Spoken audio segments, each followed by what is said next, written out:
Prepárense para una historia que les partirá el alma en dos. Antes de empezar, cuéntanos en los comentarios. ¿Cuál es la cosa más terca que has hecho por alguien que amas? Y al final del relato, no olvides calificarlo del 0 al 10. Disfruten. La mansión de Arturo Sterling era menos un hogar y más un museo dedicado a la memoria del silencio. Cada superficie de la inmensa propiedad en el exclusivo barrio de Salamanca, en Madrid, estaba pulida hasta brillar como un espejo. Cada mueble estaba perfectamente alineado y cada habitación estaba impregnada de un orden tranquilo y sofocante. Arturo lo había diseñado así. Tras perder a su esposa, Leonor, 2 años atrás, el caos, en cualquier forma, era su enemigo. Las risas, las huellas dactilares desordenadas, los juguetes fuera de lugar, eran recordatorios dolorosos de una vida que se había ido. Una vida que él había encerrado en la bóveda más fortificada de todas, su propio corazón. Su mundo entero se había reducido a 2 objetivos: dirigir su imperio inmobiliario multimillonario con una eficiencia despiadada y proteger a su hijo de 7 años, Leo. Pero su protección era una cosa fría y estéril. El niño estaba rodeado de los mejores tutores, las comidas orgánicas más saludables y los sistemas de seguridad más avanzados, pero moría de hambre por lo único que Arturo ya no sabía dar: calidez. El niño se había retirado a un mundo propio, un niño tranquilo y vigilante, que rara vez sonreía y hablaba en susurros. Su dolor era un eco silencioso del de su padre. La puerta giratoria de niñeras y amas de llaves no ayudaba en nada. Eran todas profesionales altamente cualificadas que seguían las estrictas reglas de Arturo al pie de la letra. Mantenían la casa impecable y a Leo según lo programado, pero no podían penetrar la fortaleza de tristeza que envolvía al padre y al hijo. Entonces llegó Elena Ramírez. No era como las demás. Contratada a través de un servicio de limpieza estándar, se suponía que era una empleada más, una presencia invisible. Pero Elena era incapaz de ser invisible. Era una salpicadura de color caótico en el mundo monocromo de Arturo. Tarareaba salmos españoles desafinados mientras desempolvaba. Les ponía nombres a las estatuas de leones de mármol de la entrada, Fernando y Ricardo, y les deseaba un buen día. Y trataba la casa no como un museo para ser conservado, sino como un espacio esperando a ser llenado de vida. Lo más importante, ella vio a Leo. No lo vio como un problema a ser gestionado o un horario a ser mantenido. Vio a un niño pequeño y solitario. Arturo, desde la fría cubierta de observación de los monitores de seguridad de su oficina en casa, observó su primera interacción real con una mezcla de aprensión y una emoción que no podía nombrar. Leo estaba sentado en el vasto salón, empujando sin ganas un coche de juguete de un lado a otro sobre la alfombra persa. Elena limpiaba los ventanales del suelo al techo cercanos. ¿Sabes?, dijo Elena, con su voz suave y alegre, sin mirar a Leo directamente, pero incluyéndolo en su órbita. Mi abuela. Solía decir que cada juguete tiene una historia secreta. ¿Cuál es la historia de este pequeño coche? Leo solo se encogió de hombros, sin levantar la vista. ¿No tiene historia? Qué pena, continuó Elena, ahora limpiando una mesa cercana, porque a mí me parece un agente secreto, el agente Rayo Azul, en una misión para salvar al mundo del malvado Doctor Pelusa. Las manos de Leo se detuvieron en el coche. La miró. Un destello de interés en sus ojos azules y tristes. Elena no lo presionó. Simplemente siguió limpiando, pero empezó a tararear una dramática canción de tema de película de espías por lo bajo. Unos minutos más tarde, Arturo observó, completamente aturdido, cómo Leo comenzó a hacer ruiditos de brum brum, enviando al agente Rayo Azul en una audaz misión bajo los cojines del sofá para atrapar a una pelusa particularmente terca. Era la primera vez que Arturo veía a su hijo jugar con verdadera imaginación en 2 años. A partir de ese día, una amistad secreta floreció entre el niño tranquilo y la vibrante limpiadora. Ella le dejaba pequeños dibujos en servilletas, un sol sonriente, un cohete espacial, un monstruo de aspecto tonto. Él, a su vez, le dejaba una sola pieza de Lego en una superficie recién limpiada, una señal silenciosa de que había estado allí, que la había visto. Tenían un lenguaje propio, un lenguaje construido en los espacios tranquilos, dejados por el dolor de Arturo. Arturo lo observaba todo en sus monitores. Su corazón, un campo de batalla de emociones conflictivas. Estaba agradecido por la luz que ella estaba devolviendo a la vida de su hijo. Pero también estaba aterrorizado. Era una variable que no podía controlar. Estaba introduciendo emoción, caos e imprevisibilidad en su mundo cuidadosamente ordenado. Era una amenaza para la paz estéril que se había esforzado tanto por mantener. Se dijo a sí mismo que solo estaba siendo cauteloso, pero en el fondo sabía que era algo más. Tenía envidia. Ella podía llegar a su hijo de una manera que él, el propio padre del niño, no podía. El punto de ruptura llegó un jueves por la tarde. Era el aniversario del fallecimiento de su esposa, un día que Arturo siempre pasaba encerrado en su estudio, un lugar que se había convertido en un santuario para su memoria. La habitación estaba intacta, exactamente como ella la había dejado. Sus libros estaban en las estanterías, su chal favorito estaba colgado sobre su silla de lectura, y en su escritorio, en un simple marco de plata, estaba la última foto que se tomaron juntos, sonriendo en una playa, en un mundo que ya no existía. Elena conocía el significado del día. El resto del personal le había advertido que se mantuviera alejada del estudio, que el señor Sterling estaría de un humor particularmente desagradable. Pero mientras estaba en el pasillo, notó algo a través de la rendija de la puerta. El marco de plata de su escritorio estaba cubierto por una fina capa de polvo. Para cualquiera, no habría sido nada, pero para Elena, que veía la vida y el amor en los detalles más pequeños, se sintió como un sacrilegio. Un recuerdo tan precioso merecía ser honrado, ser mantenido brillante. Dudó solo un momento. Su corazón le dijo qué hacer. Entró silenciosamente en la habitación. Arturo no estaba allí. Había bajado a la cocina a por un vaso de agua. Con el mayor cuidado, cogió el marco de plata. Lo pulió con un paño suave y limpio hasta que brilló. Cuando estaba a punto de volver a colocarlo, notó una sola rosa blanca perfecta en un pequeño jarrón en una mesa auxiliar. Por impulso, un acto de pura y simple empatía, cogió la rosa y la colocó suavemente frente al marco de la foto.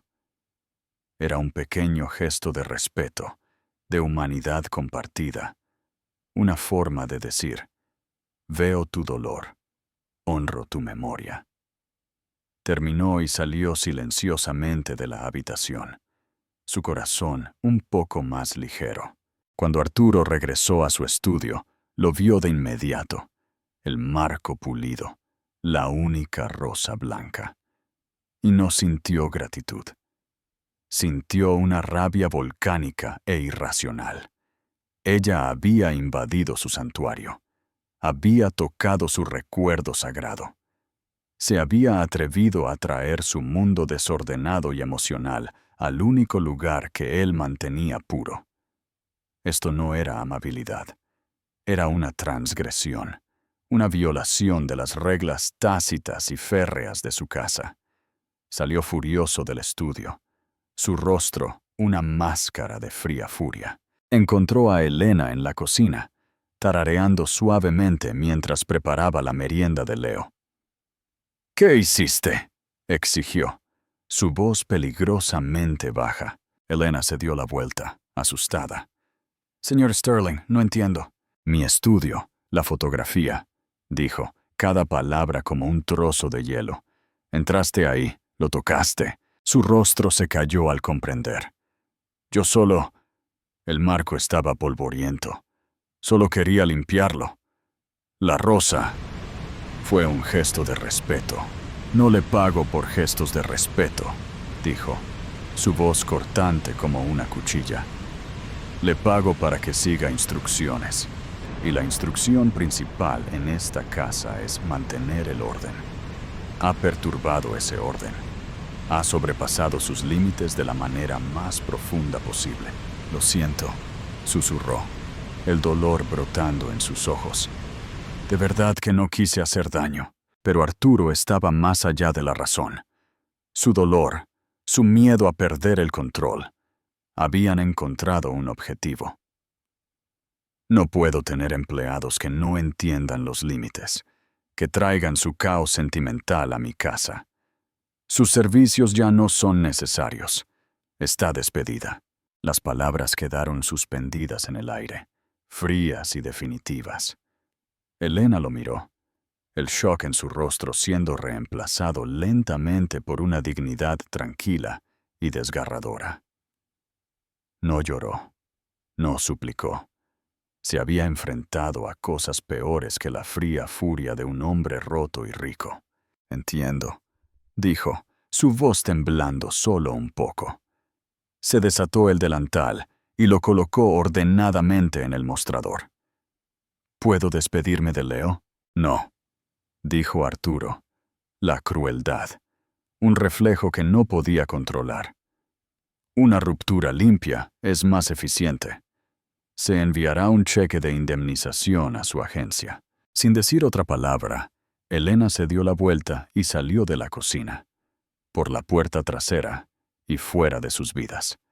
Arturo se quedó allí, con el corazón latiendo, diciéndose a sí mismo que había hecho lo correcto. Había restaurado el orden. Había protegido su fortaleza. No sabía que acababa de cerrar las puertas después de que la última pizca de luz había sido expulsada. El silencio que siguió fue inmediato y absoluto. Cuando Leo se despertó de su siesta, lo primero que preguntó fue: «¿Dónde está Elena?». «Elena tuvo que irse, Leo», dijo Arturo, usando el tono formal y distante que reservaba para asuntos de negocios difíciles. El pequeño rostro de Leo se arrugó. «¿Por qué? ¿Hice algo malo?». «No, claro que no», dijo Arturo rápidamente. «Fue una decisión de adultos, pero se suponía que hoy me enseñaría a hacer marionetas con calcetines», dijo, con el labio inferior temblando. «Me lo prometió. Te compraré las mejores marionetas de calcetines del mundo», ofreció Arturo. Un torpe e inadecuado intento de solucionar un problema que no tenía nada que ver con marionetas. Leo solo negó con la cabeza y se retiró a su caparazón de silencio, un lugar al que Arturo no lo había visto ir en meses. Esa noche, en la mesa de la cena, la escena fue un doloroso regreso a la vieja normalidad. Arturo en un extremo, Leo en el otro, la vasta extensión de caoba pulida entre ellos. El chef había preparado la comida favorita de Leo, macarrones con queso. El niño los miró fijamente, con el rostro pálido. «No tengo hambre», dijo en voz baja. «Tienes que comer, Leo», dijo Arturo, su paciencia ya agotándose. Leo negó con la cabeza, apapachando el prepad. «No, Leo, no voy a discutir contigo sobre esto. Cómete la cena». Leo miró a su padre directamente a los ojos, Y por primera vez, Arturo no vio a un niño triste y retraído. Vio a una pequeña persona llena de una voluntad de hierro, una voluntad que era un reflejo perfecto y en miniatura de la suya propia. «Si Elena ya no come aquí», dijo Leo, su pequeña voz resonando con una convicción inquebrantable, «entonces, yo tampoco como aquí». Arturo miró a su hijo, completamente desconcertado. No era un berrinche, era una declaración, una huelga de hambre. Un niño de 7 años que acababa de encontrar su voz, la estaba usando para escenificar la protesta más efectiva y desgarradora imaginable. Y Arturo Sterling, el hombre que podía controlar mercados y doblegar corporaciones a su voluntad, no tenía absolutamente ni idea de qué hacer. La fortaleza estaba segura, pero el rey estaba bajo asedio desde dentro. ¿Qué harían si se enfrentaran a la terquedad inquebrantable de su propio hijo? Déjenos sus consejos en los comentarios. El primer día de la huelga de hambre fue una guerra silenciosa de desgaste. Arturo, acostumbrado a resolver problemas con lógica y autoridad, trató la negativa de Leo a comer como un simple problema disciplinario, un berrinche infantil que eventualmente cedería al mandato paterno. «Leo, esto no es una negociación», dijo Arturo, con voz firme mientras se paraba sobre su hijo en la mesa del desayuno a la mañana siguiente. Un plato de huevos revueltos, perfectamente revueltos, y una sola rebanada de pan tostado, cortada en forma de estrella por un chef esperanzado, yacían sin tocar. «¿Vas a comer?». Leo no respondió. No lloró ni discutió. Simplemente se sentó allí, con sus pequeñas manos en su regazo, su mirada fija en un punto en la pared lejana. Era una resistencia pasiva tan profunda, tan absoluta, que era mucho más exasperante para Arturo que cualquier arrebato. Sentía como si estuviera tratando de razonar con una estatua. Para la hora del almuerzo, la paciencia de Arturo se había deshilachado en una ira apenas disimulada. Tenía una fusión de $1.000 millones que supervisar, una junta directiva que gestionar, y aquí estaba, encerrado en una batalla de voluntades con un niño de 7 años por un sándwich de queso a la parrilla. «Esto es ridículo», anunció Arturo a la sala de espera vacía, mientras Leo se negaba de nuevo a tocar su comida. «Está siendo manipulador e irracional». Leo finalmente lo miró, sus ojos azules, sorprendentemente claros y directos. «Elena dice que siempre debes decir la verdad», dijo, su voz un murmullo tranquilo. «Y la verdad es que no tengo hambre». La mención de su nombre fue como un pinchazo de aguja en la conciencia de Arturo. Había pasado la noche reproduciendo su última conversación, el dolor en los ojos de ella cuando la acusó. Se había dicho a sí mismo que había tomado la decisión lógica, la decisión necesaria para restaurar el orden. Pero escuchar sus palabras, su sabiduría, saliendo de la boca de su hijo, le hizo sentir un destello de duda. La aplastó de inmediato. Él era el padre. Él tenía el control. «Te quedarás en esta mesa hasta que comas», ordenó Arturo, antes de darse la vuelta y retirarse al santuario estéril de su oficina. Observó desde sus monitores de seguridad cómo Leo se sentaba en la mesa durante 2 horas seguidas, sin tocar nunca su plato. La nueva niñera, una mujer severa llamada Señora Albright, con un moño estricto y un título en educación infantil, intentó persuadirlo para que entrara en razón. Leo simplemente la ignoró como si fuera un mueble. Finalmente, la señora Albright se rindió y retiró el plato, su rostro una máscara de frustración profesional. Esa noche, la escena se repitió. Un plato de pollo y patatas asadas de aspecto delicioso se encontró con la misma negativa silenciosa e inflexible. «No ha comido ni un solo bocado en todo el día, señor Sterling», informó Albright con la voz entrecortada. «Esto va más allá de la rebeldía infantil normal. Está mostrando un nivel de terquedad que es preocupante». «Comerá cuando tenga hambre», respondió Arturo, aunque por primera vez una verdadera astilla de preocupación atravesó su ira. Recordó lo que el pediatra había dicho después de que su esposa muriera, que el dolor en los niños puede manifestarse de maneras inesperadas, incluyendo trastornos alimenticios. Lo había descartado en ese momento, confiado en que su entorno controlado y estable sería suficiente. Ahora no estaba tan seguro. El segundo día fue peor. Leo se despertó pálido y letárgico. Se negó a desayunar, apartando el tazón de avena con una mano cansada. No quería jugar. No quería leer. Simplemente se sentó en el salón, en el mismo lugar donde él y Elena habían construido su último fuerte con mantas, sosteniendo su coche de juguete, el agente rayo azul, en la mano, con los ojos vacíos. La preocupación de Arturo comenzó a transformarse en un pánico de bajo grado. Canceló sus reuniones matutinas. Se sentó con Leo, probando una táctica diferente. «Leo, háblame», dijo, con la voz más suave ahora. «¿Qué está pasando realmente? ¿Estás enfadado conmigo?» Leo solo negó con la cabeza, con la mirada fija en el coche de juguete. «¿Esto es realmente por Elena?» Leo finalmente levantó la vista, sus ojos llenos de lágrimas no derramadas. «Elena hace que la casa sea feliz», susurró. «Tú hiciste que la felicidad se fuera». La verdad simple y devastadora de la declaración, golpeó a Arturo con la fuerza de un golpe físico.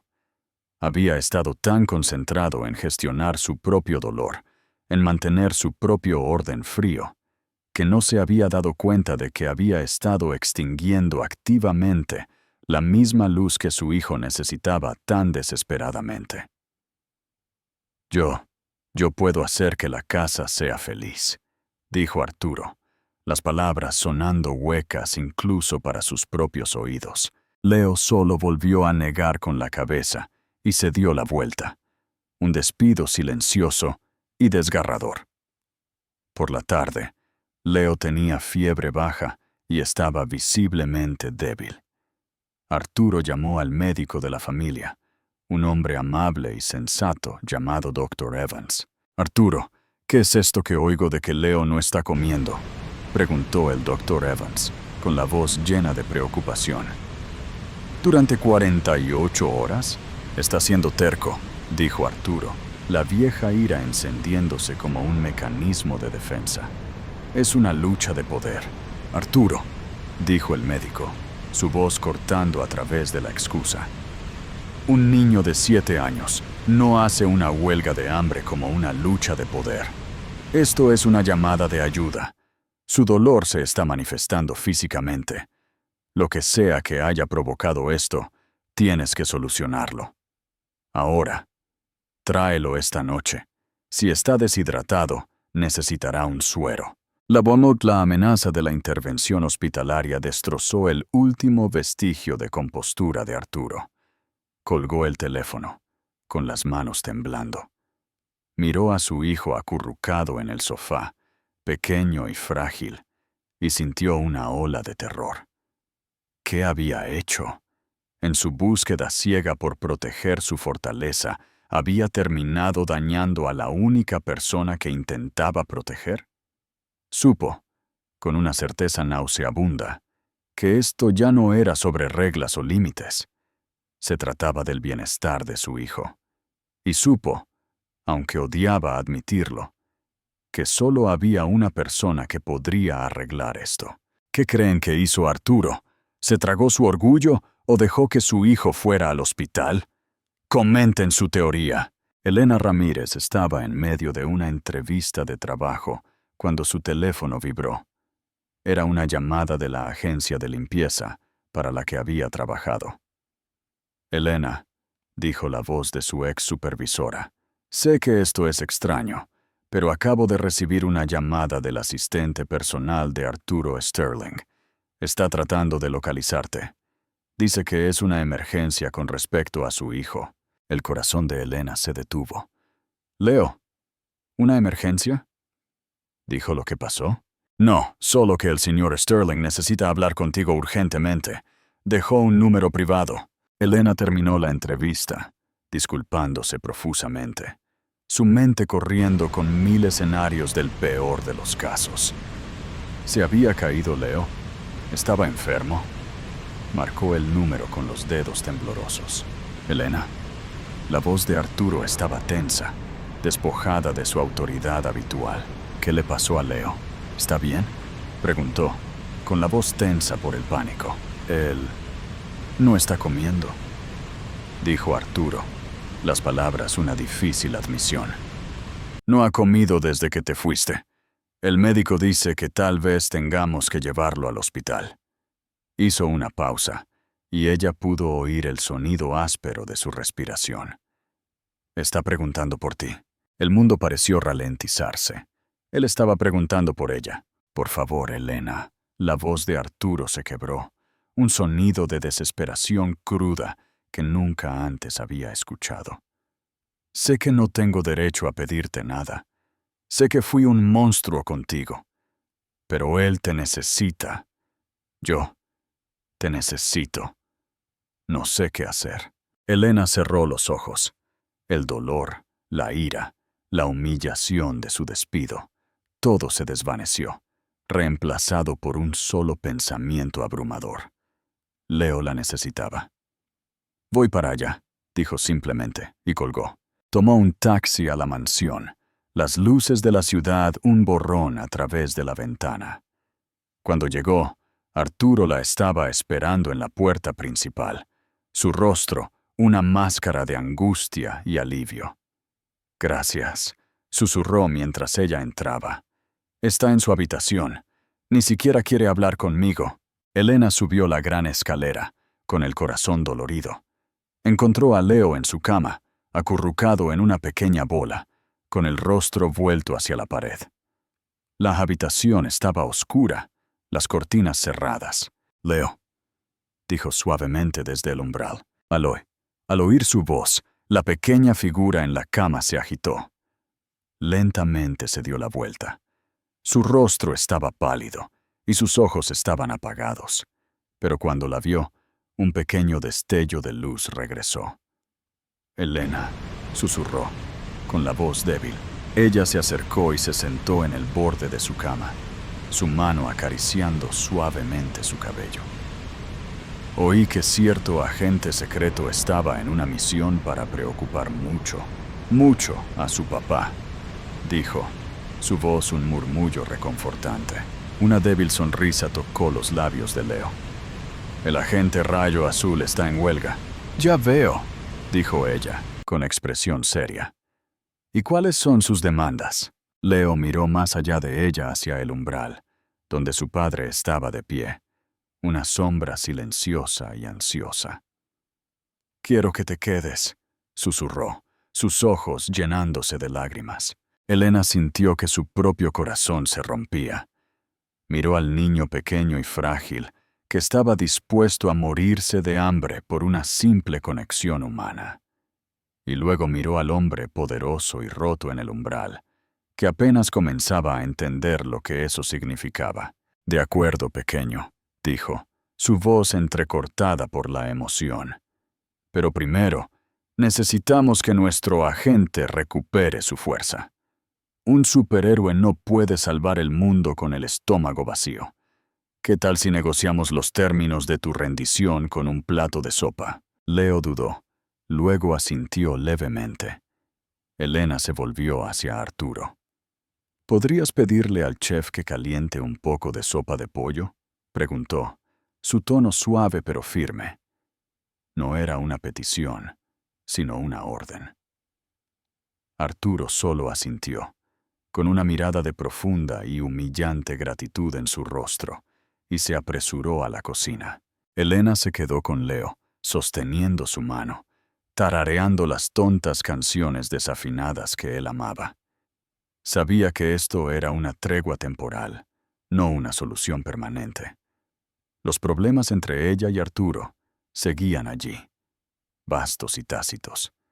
Pero en esa habitación tranquila y tenuemente iluminada, con la mano del niño pequeño en la suya, supo que había tomado la decisión correcta.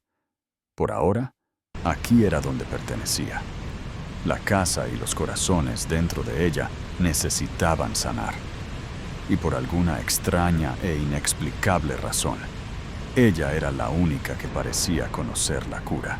No se vayan. Si te ha gustado esta conmovedora parte de la historia, danos un like y suscríbete para no perderte el resto.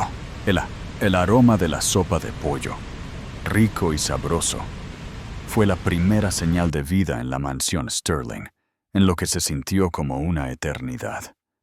Elena llevó la bandeja a la habitación de Leo ella misma.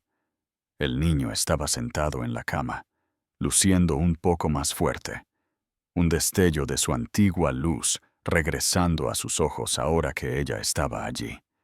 Arturo estaba de pie torpemente en la esquina de la habitación, un gigante silencioso e indefenso. Vio cómo Elena se sentaba en el borde de la cama y pacientemente le daba de comer a su hijo con una cuchara, sus movimientos llenos de un cuidado practicado que hacía que sus propios torpes intentos de paternidad parecieran patéticos en comparación. Ella no solo le dio sopa, lo convirtió en un juego. «De acuerdo, agente Rayo Azul», susurró, sosteniendo una cucharada. «Este es tu combustible de reacción. Necesitamos repostar antes de que podamos volar a la luna para luchar contra las malvadas migajas de galleta». Leo se rió, un sonido débil pero genuino, y abrió la boca. Con cada cucharada, Lena hacía ruidos de avión, contaba una pequeña parte de una historia fantástica, y lenta y milagrosamente, el tazón comenzó a vaciarse. Arturo nunca había visto nada parecido. Su enfoque había sido la lógica y las órdenes. El de ella era la magia y el amor. Después de que Leo se hubo terminado todo el tazón y se durmió en paz, Elena ordenó silenciosamente la habitación. Le ajustó las mantas, colocó un vaso de agua fresca en su mesita de noche y le besó la frente. Arturo observó todo el ritual, su corazón un nudo apretado de gratitud y vergüenza. Cuando finalmente salió de la habitación, lo encontró esperando en el pasillo. «Gracias», dijo, su voz baja y ronca. «No sé qué habría hecho. Solo necesitaba saber que no estaba solo», respondió ella, con la voz cansada pero profesional. Comenzó a caminar junto a él hacia la habitación de invitados que el personal había preparado apresuradamente para ella. «Espera», dijo, y ella se detuvo, volviéndose para mirarlo. El pasillo estaba tenuemente iluminado, proyectando largas sombras que parecían amplificar la distancia entre ellos. «Sé que mi disculpa significa muy poco, pero necesito que sepas que me equivoqué en todo. Mi estudio, la rosa, despedirte. Fue mi dolor, mi miedo. Me desquité contigo, y eso es imperdonable». Elena lo miró, y por primera vez desde que había regresado, permitió que un destello de su propia vulnerabilidad se mostrara. «Me dolió, Arturo», dijo, su voz apenas un susurro. «Lo que dijiste, la forma en que me miraste, me hizo sentir inútil». La tranquila honestidad de sus palabras fue más devastadora que cualquier grito de ira. Sintió todo el peso de su crueldad posarse sobre él. «Lo sé», dijo, su propia voz entrecortada por el arrepentimiento. «Y pasaré el resto de mi vida tratando de compensarlo». Ella solo asintió, demasiado cansada para discutir, y se retiró a su habitación, dejándolo solo en el pasillo con los fantasmas de sus errores. El regreso de Elena se rigió por una sola regla tácita. Estaba allí por Leo. Sus interacciones con Arturo eran educadas, profesionales, y se mantenían al mínimo. Era un fantasma en su casa de nuevo, pero un tipo diferente de fantasma. Era un recordatorio constante y silencioso de su fracaso. Creó una nueva rutina para Leo, una centrada en la curación y la alegría. No solo se ocupó de sus necesidades físicas, sino que cuidó su espíritu herido. Pasaban las mañanas en el jardín, plantando un pequeño parche de girasoles porque, como le explicó al niño, los girasoles siempre se vuelven para mirar a la luz, incluso en días nublados. Pasaban las tardes en la cocina, no con el chef formal, sino solos, horneando galletas deformes y haciendo un desorden glorioso. El sonido de sus risas, una vez tan raro, comenzó a llenar de nuevo los pasillos con eco de la mansión.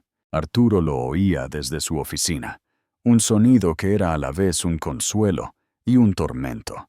Estaba agradecido de que su hijo fuera feliz, pero era dolorosamente consciente de que él no era parte de esa felicidad.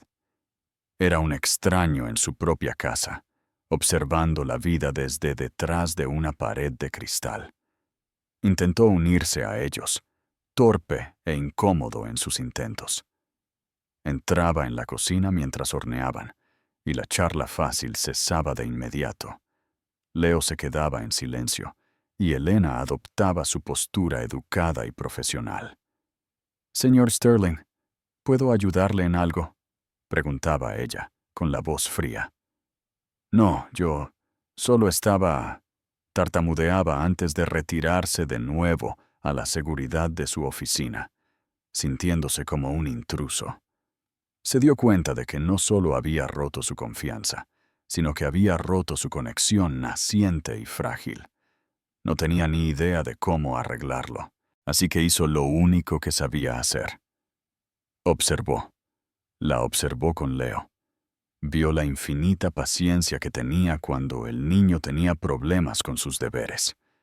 Vio la mirada feroz y protectora en sus ojos cuando la nueva niñera, la señora Albright, intentaba imponer una regla que era demasiado rígida. La vio crear un mundo de magia y seguridad para su hijo. Un mundo construido sobre nada más que la amabilidad y la imaginación. También comenzó a verla a ella. Notó las pequeñas cosas, la forma en que se mordía el labio cuando se concentraba, el hecho de que siempre llevaba un pequeño y sencillo medallón de plata alrededor del cuello, la forma en que sus ojos se iluminaban cuando hablaba de los libros que estaba leyendo. Estaba aprendiendo su historia, no de un archivo, sino viéndola vivirla. Una noche, la encontró en la biblioteca, un lugar al que no había entrado desde su arrebato sobre el estudio. Estaba pasando los dedos por los lomos de los viejos libros, con una expresión melancólica. ¿Encontraste algo interesante?, preguntó suavemente desde el umbral. Ella se sobresaltó, no habiéndolo oído acercarse. «Solo recordando», dijo. «Me encantaban las bibliotecas. Mi madre era bibliotecaria. Me enseñó que cada libro contiene un mundo diferente». «¿Qué le pasó a ella?», preguntó, dando un paso tentativo hacia la habitación. «Falleció cuando yo era adolescente», dijo Elena, aún de espaldas a él. «Una enfermedad repentina. Solo éramos mi hermano menor y yo después de eso». La mención de un hermano despertó su interés. Su archivo había dicho que era hija única. No sabía que tenías un hermano. Ella se tensó ligeramente. «Ya no está con nosotros». La finalidad en su tono le dijo que no insistiera. Era otra puerta cerrada en su vida, otra historia que no estaba lista para compartir. En lugar de retirarse, intentó un enfoque diferente. Leo me dijo que tienes un superpoder, dijo, tratando de aligerar el ambiente. Ella finalmente se dio la vuelta, con una pequeña sonrisa curiosa en su rostro. «¿Ah, sí? ¿Y cuál sería?» «Dice que puedes hablar con los animales». Ella se rió, una risa real y genuina, que hizo que la vieja y polvorienta habitación se sintiera más brillante. «Tengo una cierta habilidad con las ardillas descontentas y las palomas pesimistas, ¿verdad? Y los leones de mármol, al parecer», añadió, un fantasma de una sonrisa en sus propios labios. «Fernando y Ricardo son excelentes oyentes», dijo ella, con los ojos brillando. «Dan consejos muy sólidos, aunque silenciosos». Se quedaron de pie en la tranquilidad de la biblioteca. Un silencio cómodo se instaló entre ellos. Era la primera conversación real y fácil que habían tenido desde que ella había regresado. «Elena», dijo, su voz seria de nuevo. «Sé que no puedo deshacer lo que hice, pero quiero hacer algo para demostrarte que estoy tratando de ser un hombre, Hermeo». Ella lo miró, esperando. «El servicio de limpieza para el que trabajabas», dijo. «Investigué sobre ellos. Sus prácticas comerciales son cuestionables. Subpagan a sus empleados. No ofrecen beneficios, ni baja por enfermedad».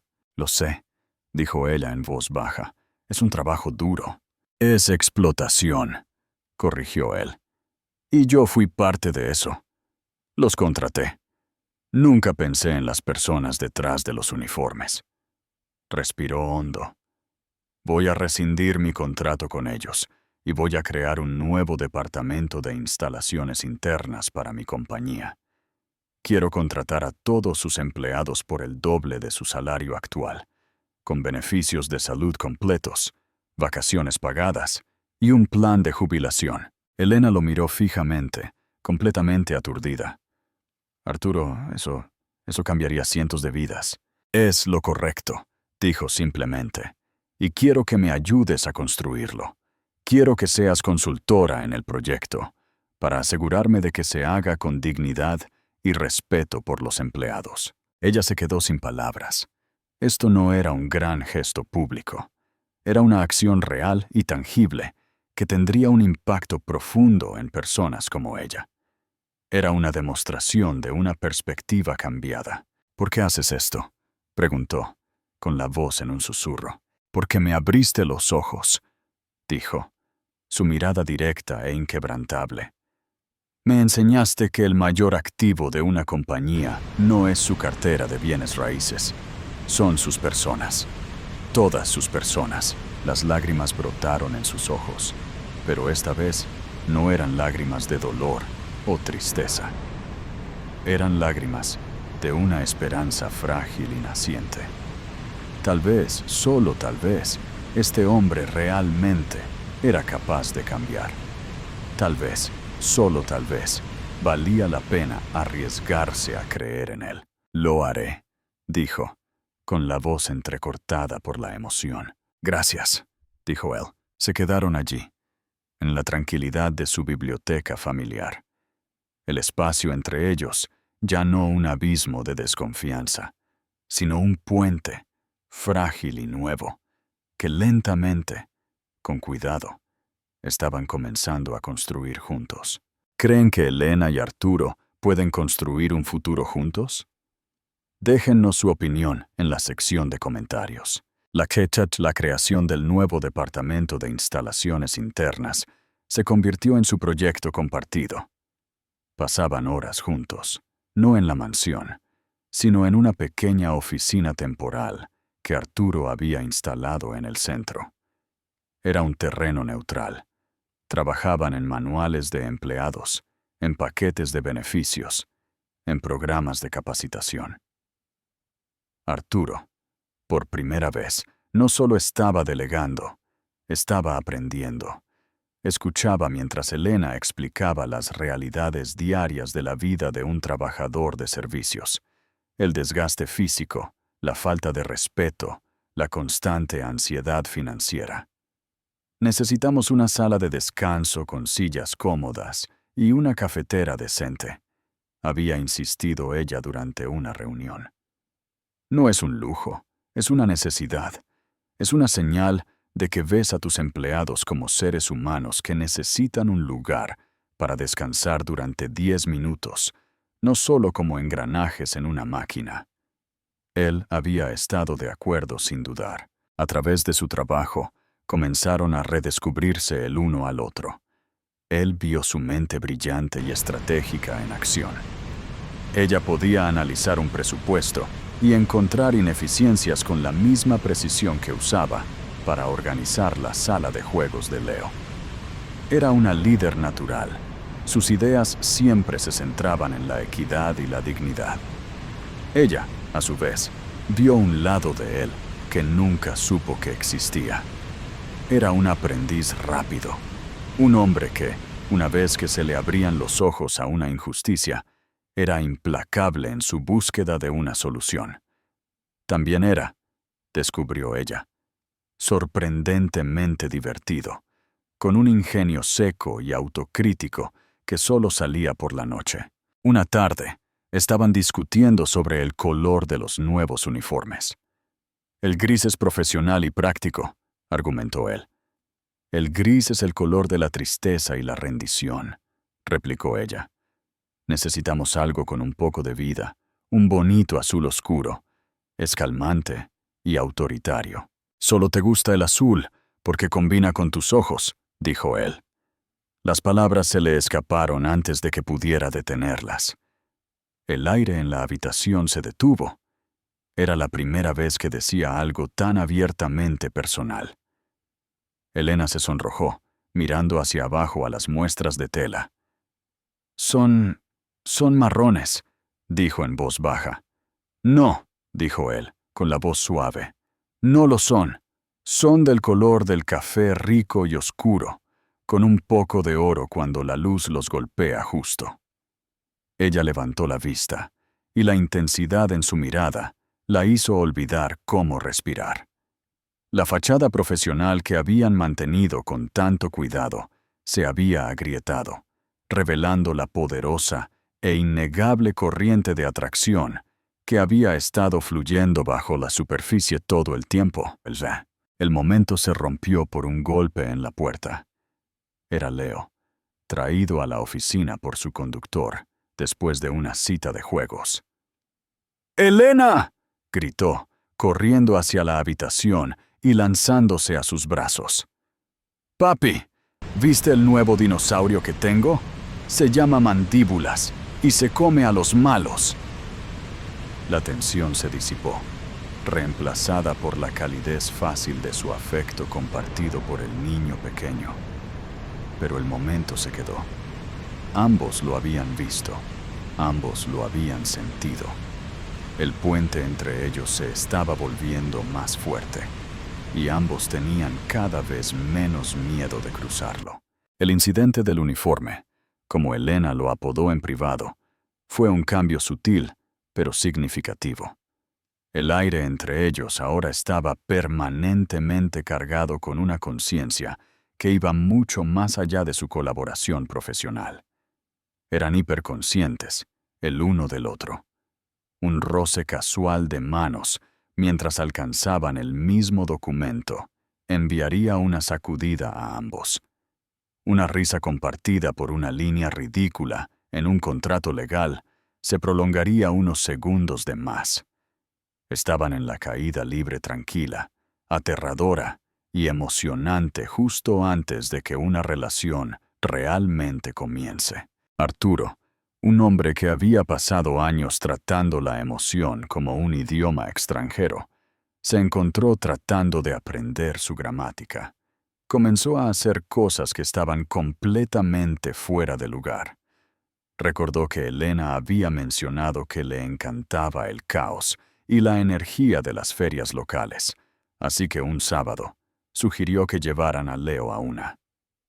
¿Tú?, había preguntado Elena, con las cejas levantadas por la sorpresa. Arturo Sterling, en un festival callejero ruidoso y lleno de gente. Me han dicho que es una experiencia cultural vital, había respondido, tratando de sonar casual, pero la energía nerviosa en sus ojos lo delató. El viaje fue una sinfonía hermosa y caótica. Leo estaba en el cielo, con los ojos muy abiertos ante la vista de los animales de peluche gigantes, el sonido de los músicos callejeros y el arco iris de colores de los puestos de comida. Elena navegó por la multitud con la facilidad de una nativa, señalando su pastelería favorita, regateando juguetonamente con un vendedor y traduciendo las historias de los artesanos para Leo. Arturo, por su parte, era un hombre a la deriva en un mar de sobrecarga sensorial. Fue empujado por turistas, casi ensordecido por una banda en vivo, y miró el pegajoso algodón de azúcar de un niño, un poco demasiado cerca para su comodidad, con profunda sospecha. Estaba profundamente fuera de su elemento, y se lo estaba pasando de maravilla. No estaba concentrado en el caos, estaba concentrado en ella. Vio la forma en que su rostro se iluminaba, mientras le describía la historia de una artesanía en particular a Leo. Vio la calidez genuina en su sonrisa, mientras compraba un pequeño pájaro de madera hecho a mano de un artesano anciano. La vio, no como la limpiadora, no como la mujer que había salvado a su hijo, sino como la mujer vibrante, inteligente y profundamente compasiva de la que se estaba enamorando, completa e irrevocablemente. «Este es tu mundo, ¿verdad?», dijo, mientras se sentaban en un muelle junto al lago de la casa de campo, comiendo buñuelos frescos y calientes y viendo los barcos deslizarse sobre el agua. «Uno de ellos», respondió ella, sonriendo. «Me gustan los lugares donde la vida se siente real, un poco desordenada, llena de historias». «Mi mundo no es así», admitió él. «Lo sé», dijo ella, con la voz suave. «Tu mundo se trata del control, de mantener el desorden fuera». Ella lo miró, su mirada directa. «Pero tal vez estás aprendiendo que un poco de desorden puede ser algo bueno». Él no respondió con palabras. Solo se acercó y le limpió una pizca de azúcar del borde de la boca, con los dedos demorándose un momento más de lo necesario. El toque fue eléctrico, una conversación silenciosa que dijo más que 1000 palabras. Su frágil mundo nuevo, sin embargo, estaba a punto de ser invadido. La noticia de la nueva dirección filantrópica de Arturo y el revolucionario departamento de instalaciones internas de su compañía había causado revuelo en la comunidad empresarial. También había llegado a oídos de la formidable familia de su difunta esposa, los DeWitts. Los DeWitts eran de la vieja guardia, una familia que valoraba la tradición, la reputación y, sobre todo, el control. Nunca habían aprobado del todo a Arturo, un hombre hecho a sí mismo, al que consideraban demasiado despiadado, demasiado moderno. Su esposa, Leonor, había sido el puente entre sus dos mundos. Desde su muerte, la relación había sido cordial, pero tensa.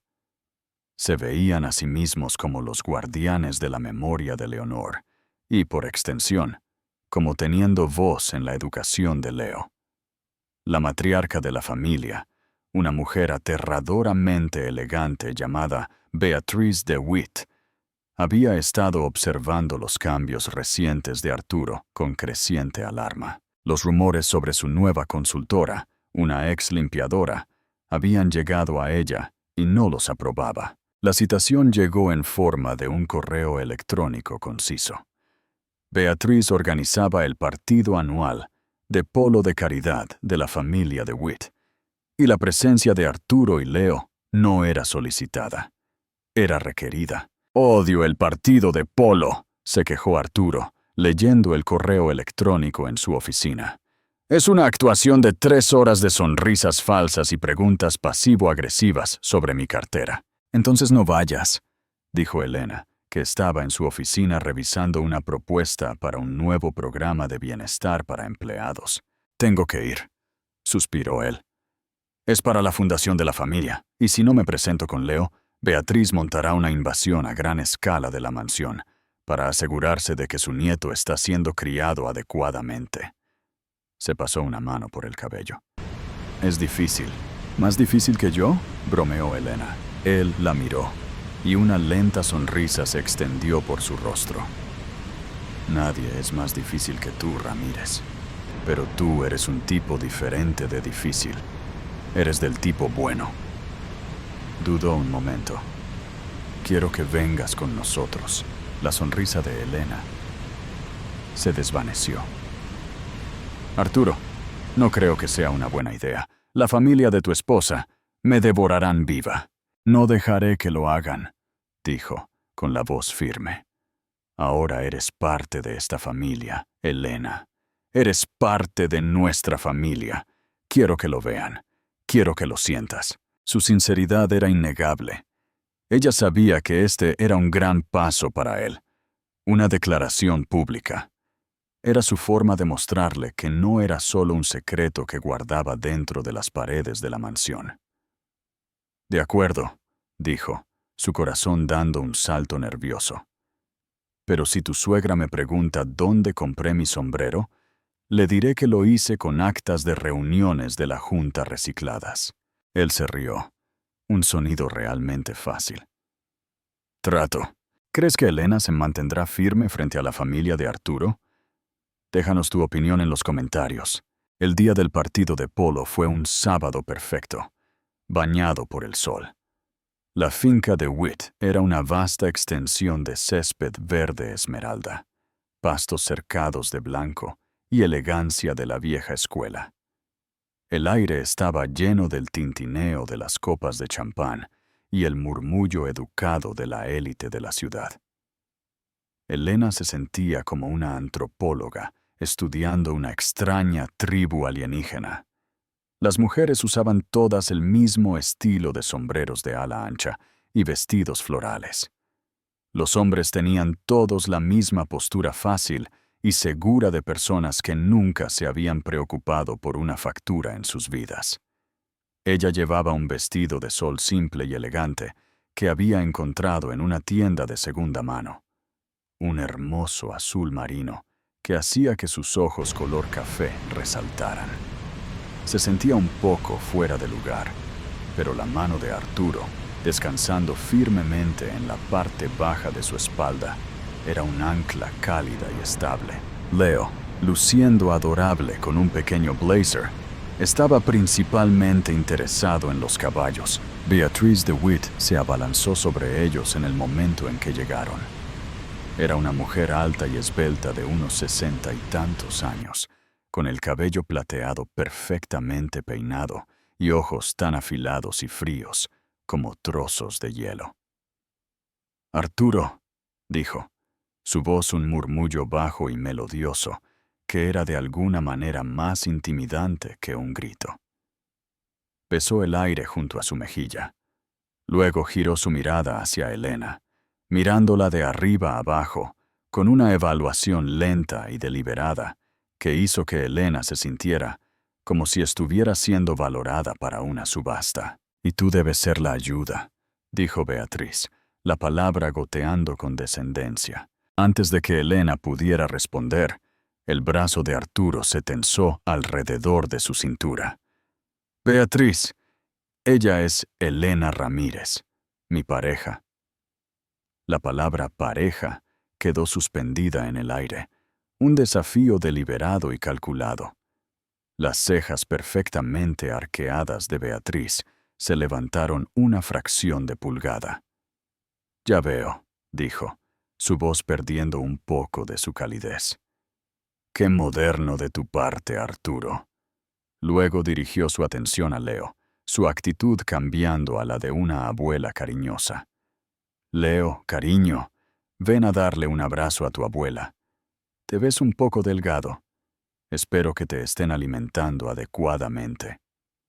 La puya iba dirigida directamente a Arturo, pero Elena también la sintió. Durante toda la tarde, Beatriz y su círculo de matronas de la sociedad continuaron el asalto sutil. Le hacían preguntas a Elena diseñadas para resaltar su diferente procedencia. Entonces, Elena, ¿dónde veraneabas de niña?, le preguntó una de ellas. En la biblioteca pública de mi barrio, respondió Elena con una sonrisa alegre. El aire acondicionado era excelente. Hablaban de sus recientes viajes a la Provenza y las Maldivas. Luego se volvían hacia ella y preguntaban: ¿Y tú, querida, cuáles son tus destinos de viaje favoritos? El autobús express de las 8 de la mañana siempre es una aventura, dijo, sin perder el ritmo. Arturo observaba con una mezcla de ira y profunda admiración. Ella era una leona, defendiéndose con gracia e ingenio de un grupo de hienas perfectamente arregladas. No les permitió que la disminuyeran. Simplemente se negó a jugar su juego. La confrontación final llegó cerca del final del partido. Beatriz encontró a Arturo solo, mientras Elena le estaba sirviendo un vaso de limonada a Leo. «Necesito ser franca contigo, Arturo», comenzó Beatriz, con la voz baja y seria. «Esta situación con la limpiadora tiene que terminar». «No es una situación, Beatriz, es mi vida», respondió él, con la voz firme. «Es una mancha en la memoria de Leonor», siseó ella. «¿De verdad crees que ella aprobaría que la reemplazaras con una mujer sin familia, sin linaje, sin comprensión de nuestro mundo?» Arturo sintió una furia fría subir en él. «No hablarás de Elena de esa manera, y ciertamente no presumirás de saber lo que Leonor habría querido». Dio un paso más cerca, su propia voz bajando a un susurro peligroso. Leonor amaba a la gente por lo que era, no por sus apellidos. Ella habría amado a Elena, porque Elena es amable y brillante, y tiene más integridad en su pequeño dedo de lo que este campo de polo combinado. «Es una cazafortunas, y tú eres un tonto», escupió Beatriz. «No», dijo Arturo, su voz resonando con una claridad que nunca antes había sentido. «Fui un tonto durante los últimos 2 años, viviendo en un mundo gris y vacío. Elena trajo el color de vuelta. Ella no es una mancha en la memoria de Leonor. Es la mujer que me está enseñando a honrarla, aprendiendo a vivir de nuevo». Beatriz lo miró fijamente, sin palabras, por primera vez en su vida. En ese momento, Elena regresó con Leo. Vio la tensión entre ellos, la ira en el rostro de Arturo, el shock en el de Beatriz. «¿Está todo bien?», preguntó, su mano yendo instintivamente al hombro de Leo. Antes de que Arturo pudiera responder, Leo, que había estado escuchando, hizo algo extraordinario. Se acercó a su abuela, su pequeño rostro una máscara de seria determinación de niño de 7 años.